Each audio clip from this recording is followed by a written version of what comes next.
I guess we should start with AD's extension. We knew this was coming. The first day he was eligible for it, he gets it. Our friend Mark Medina, who was on the program a few weeks ago, wrote this up on Friday. He gets a 3-year, $186 million extension. The quote from Clutch Sports about the Lakers said, quote, "They understand AD and his work ethic has shown. He has some injuries, but it wasn't due to him not working. It's not like he came into camp overweight or showed any laziness." That feels like a shot at Shaquille O'Neal. There were just fluke things. That happens in the game. Davis has a deal worth $270 million when accounting for the 2 years and $84 million left on his current contract. So AD going to be around for a while. Yeah, and that $186 could, with incentives, could go up to like $206. Depending on what are the incentives based on? Is probably games played. It has to be. Right? It has to be games played. Games played. Got to be. Because his productivity when he's on the court, is phenomenal. But it's just stay on the court, Right. I mean, Rob, we saw this coming. Yeah, you had to, man. When you think about it, and you take away the injuries, and he's a generational talent. This guy is one of the most talented guys in the league. He can bring it up. He could, he could really, win MVP if he just said, you know what, I'm gonna take a page out of Jokic's book, because he can do everything Jokic does and more. He just needs to put it in his mindset that I'm gonna be aggressive. I'd say, F everybody from LeBron to whoever's on his team to, I'm taking over. It's my team. I'm the talent, and just be that guy. But is his mindset right, though, to be that dominant guy where he just says, fuck everybody, I'm the big dog? Yeah, he has the skill set, like you said. I mean, obviously, Jokic has the edge in the passing department.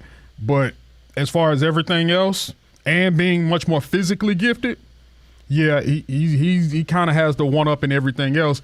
He has to stay on the floor long enough for us to be able to see that, because we know how dominant it is when he is on the floor. Yeah. And does he have that dog mindset? Because with this extension, dog, we've been saying this for a minute. This is your team now.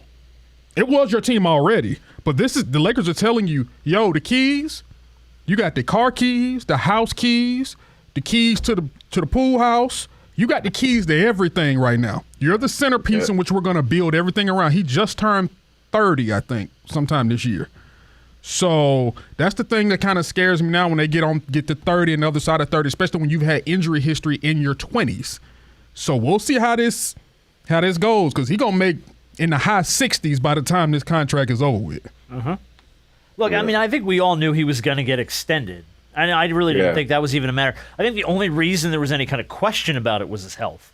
That's the only thing that you can really call into question when it comes to Anthony Davis. Like you said, Rob, we know how superior a talent he is. We know how good he can be. And you see it in those bursts when he's healthy. You saw it in the burst, I think it was early in the postseason last year, where he just went on that tear. It was like 4 or 5 games where he was just unstoppable. And he played like 10 games where he was averaging like 40 points, something like that. It was a run. Yeah. He blacked out. You gotta bottle that up, and you got to do that more often. Right. And I think that was the only hesitation the Lakers probably ever had with him. Yeah, because if you think about that, if you look around the league, tell me how many guys in the league can guard him. I can't just pick one guy that can guard him, because there's nobody. A few, but not a lot. Yeah, because he's quicker than Embiid.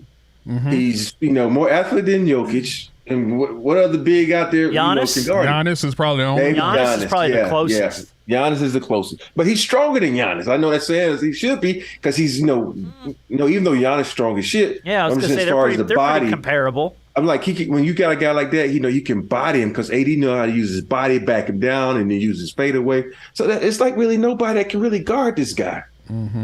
Yeah, it's. Man, when you see a Hall of Fame talent, because that's exactly what he is. He's a Hall of Fame talent. Yes, and then you sit there and he deserves the money. It's not even about the fact that he deserved it, because like you said, for that 10-game stretch, and we've seen it when he was in New Orleans. We saw it in the stretches when the Lakers were in the bubble, how he played. We all know what Anthony Davis is. So him getting this type of extension, okay, cool. He's one of the guys that's no-brainers. Right. It's just the holdup has always been, anytime he falls on the floor, everybody in Crypto.com arena, everybody in Southern California, stretching all the way to the East Coast who are Laker fans, hold their breath. Because he hit the floor, but is he going to get up? And when he gets up, is he going to be healthy? So let me ask both of you guys, and we'll put a little friendly wager on this. How many games does Anthony Davis play this year? His average has been, what, 52 I was or going to say something like that? sub 60. 50? Yeah, it's been in the 50s. I don't know the exact number. So time management, load management. You think he those plays don't- 60 games? I think he plays 65-plus games this year. Okay. Yeah. That's a big number. For AD, that's a big If number. the thing is with AD, he needs to come into the season in shape. He didn't come into the season in shape last season. I don't care what anybody says, because the true tale of you in shape or not as an athlete, when your back starts hurting, that means you ain't in shape. And his back was giving him problems at the beginning of the season. Remember preseason, the first couple of games, it was his back. He wasn't in shape. And I don't care what anybody says, been there, done that. And so if he comes in shape, that means your back's not hurting. You're not like limping or, trying to adjust for that and you hurt something else. So if he comes in shape and keeps on that path of working out and literally just going to PT, physical therapy every day, because you go to PT even when you're healthy to make sure the little injuries that you had don't jump back up and haunt you throughout the season. So he needs to have a strong regimen, and he could play 65-plus games this season, maybe 70. I got him right now 60 even. I think that's a pretty good number, especially for somebody. I hope it's more. I really do. I hope it's more along the lines of Rob, where it's 65 plus, and more along the plus side. But I'm gonna sit at 60 right now until I see something else. How much of that is injury? How much of that is load management is the other question too. You know what I mean? If he's healthy and you're managing him, fine, I get it. Yes. If he's not healthy, that's where you start to run into that gauntlet of issues.